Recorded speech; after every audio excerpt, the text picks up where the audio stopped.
بسم الله الرحمن الرحيم.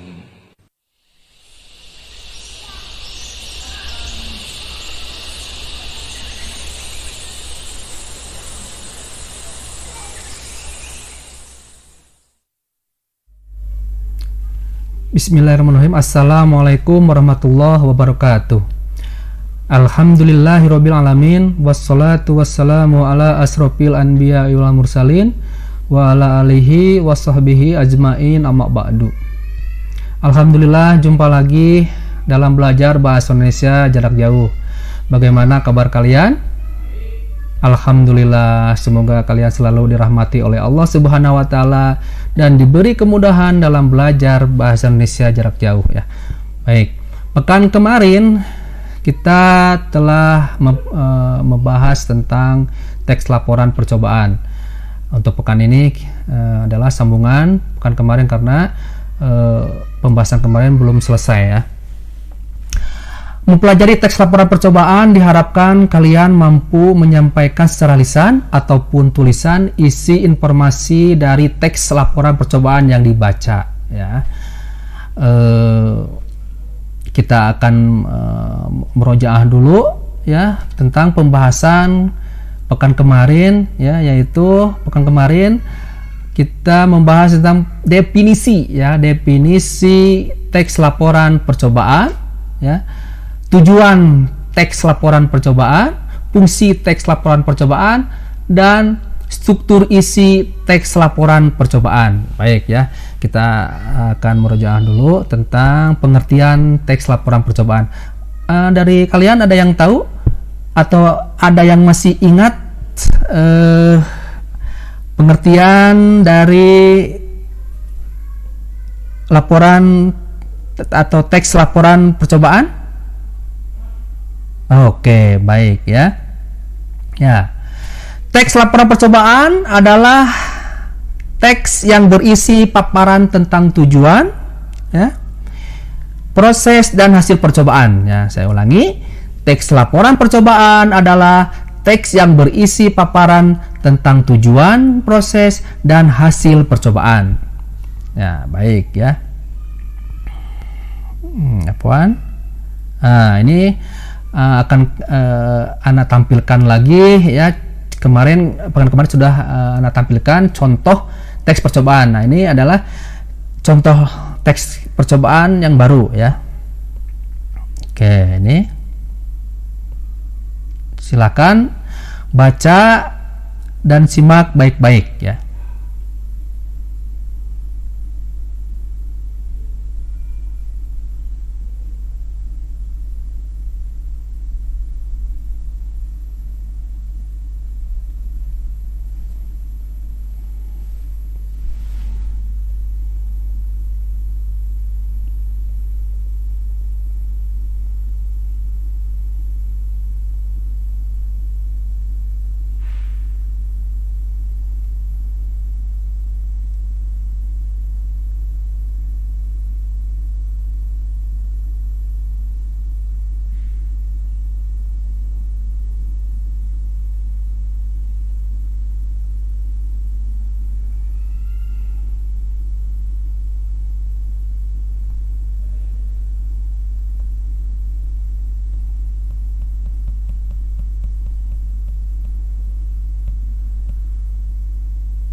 Ya, baik. Jika terlalu cepat ya silakan kalian bisa di-pause dulu ya untuk membacanya. Coba perhatikan lagi ya, perhatikan lagi ya dari awal ya, bahwa teks laporan percobaan ini ya sudah sesuai dengan struktur isi teks laporan percobaan ya. Nah, ini adalah judul ya. Judulnya adalah membuat kayu bekas bisa menjadi kotak pensil. Nah, ini adalah judulnya ya, judul dari contoh teks laporan percobaan. Oke ya. Nah, setelah judul ada tujuan. Nah, ini tujuannya ya. Tujuannya ya. Nah, ini juga sama, masih tujuan ya. Setelah tujuan ada bahan dan alat. Nah, ini ya, bahan dan alat. Misalkan nomor 1 beberapa ranting kayu, ya, nomor 2 lem kayu dan lain sebagainya ya. Selanjutnya ada langkah-langkah kegiatan. Nah, ini ya. Contohnya misalkan potong ranting kayu dengan panjang ukuran lebih dari 10 sampai 15 cm. Nah, ini adalah langkah-langkah membuat tempat pensil dari kayu. Nah, ini ya, langkah-langkah. Nah, setelah langkah-langkah ada hasil ya. Hasil percobaan. Oke, nah ini adalah hasilnya. Nah, coba perhatikan kalimat dari hasil percobaan ya. Baik, kita lanjutkan. Setelah ada hasil, baru ada kesimpulan atau simpulan. Nah, ini adalah contoh kesimpulannya dari laporan atau dari teks laporan percobaan. Baik ya, kita ulangi ya. Oke. Nah, jadi contoh tersebut telah sesuai dengan struktur isi teks laporan percobaan ya. Di antaranya ada judul ya, ada tujuan, ada bahan dan alat ya, ada langkah-langkah kegiatan ya, ada hasil percobaan, dan ada simpulan ya, atau kesimpulan. Baik ya, kita lanjutkan ke pembahasan selanjutnya ya. Ada struktur isi teks laporan percobaan, ada juga ciri-ciri teks laporan percobaan ya. Yang pertama adalah melaporkan hasil percobaan ya. Oke ya. Yang kedua, percobaan ilmiah dilakukan guna menguji sesuatu. Yang ketiga, teks laporan percobaan diawali dengan memaparkan tujuan percobaan ya. Yang keempat, memaparkan bahan dan alat yang diperlukan untuk melaksanakan percobaan ya. Yang kelima, memaparkan prosedur melaksanakan percobaan dan melakukan pengamatan ya. Yang keenam, memaparkan pencatatan hasil percobaan ya.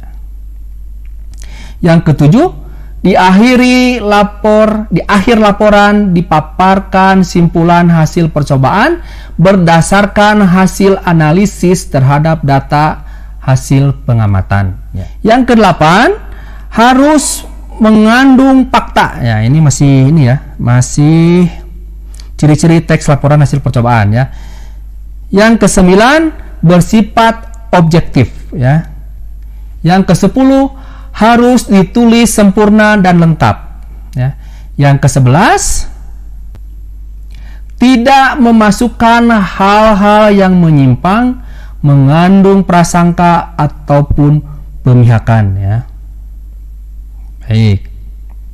Yang ke-12, memaparkan prosedur melaksanakan percobaan dan melakukan pengamatan ya. Yang ke-13, disajikan secara menarik, baik dalam hal tata bahasa yang jelas, isinya berbobot, maupun susunannya logis ya. Yang selanjutnya, yang selanjutnya adalah tentang kaidah kebahasaan teks laporan percobaan ya.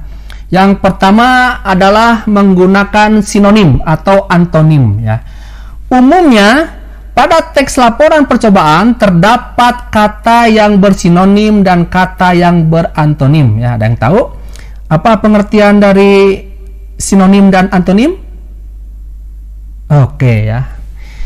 Sinonim merupakan persamaan kata, ya, sedangkan antonim merupakan lawan kata, ya. Pada teks laporan percobaan, sinonim dan antonim biasanya terdapat pada bagian langkah-langkah percobaan. Ya, saya ulangi. Sinonim dan antonim biasanya terdapat pada bagian langkah-langkah percobaan. Ya. Baik. Yang kedua, menggunakan kata bilangan. Ya. Kata bilangan pada teks laporan percobaan menunjukkan jumlah bahan yang digunakan dalam percobaan. Baik, ya. Yang selanjutnya, yang ketiga, menggunakan kalimat perintah.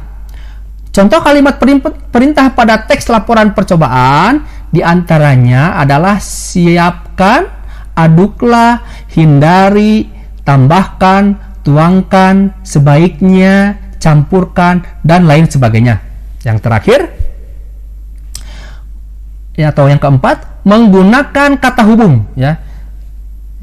Selain menggunakan kata perintah, teks laporan percobaan juga menggunakan kata hubung. Contoh kata hubung dalam teks laporan percobaan diantaranya adalah dan, tetapi, apabila, saat, jika, sehingga, meskipun, dan lain sebagainya. Nah, kesimpulan dari pembelajaran pekan ini, ya. Bentar, ya. Ya. Dalam menyusun atau membuat teks laporan percobaan harus sesuai dengan struktur isi dan kaidah kebahasaan supaya mudah dimengerti oleh si pembaca. Ya, saya ulangi. Kesimpulan dari pembelajaran pekan ini, ya, adalah yang pertama, dalam menyusun atau membuat teks laporan percobaan harus sesuai dengan struktur isi dan kaidah kebahasaan supaya mudah dimengerti oleh si pembaca. Yang kedua, teks laporan percobaan merupakan dokumentasi dari hasil percobaan yang telah kita lakukan. Ya, mudah-mudahan materi teks laporan percobaan ini bermanfaat untuk kita di kemudian hari. Ya, sekian dulu pembahasan pekan ini. Ya. Mohon maaf jika ada kesalahan dan kekurangan. Jika ada pertanyaan, silahkan hubungi Ana sendiri ataupun ke Umu Yusuf. Ya. Jangan lupa isi absensi dan jawablah pertanyaan di dalam absensi tersebut. Ya, kita tutup. Wabillahi taufiq wal hidayah. Wassalamualaikum warahmatullahi wabarakatuh.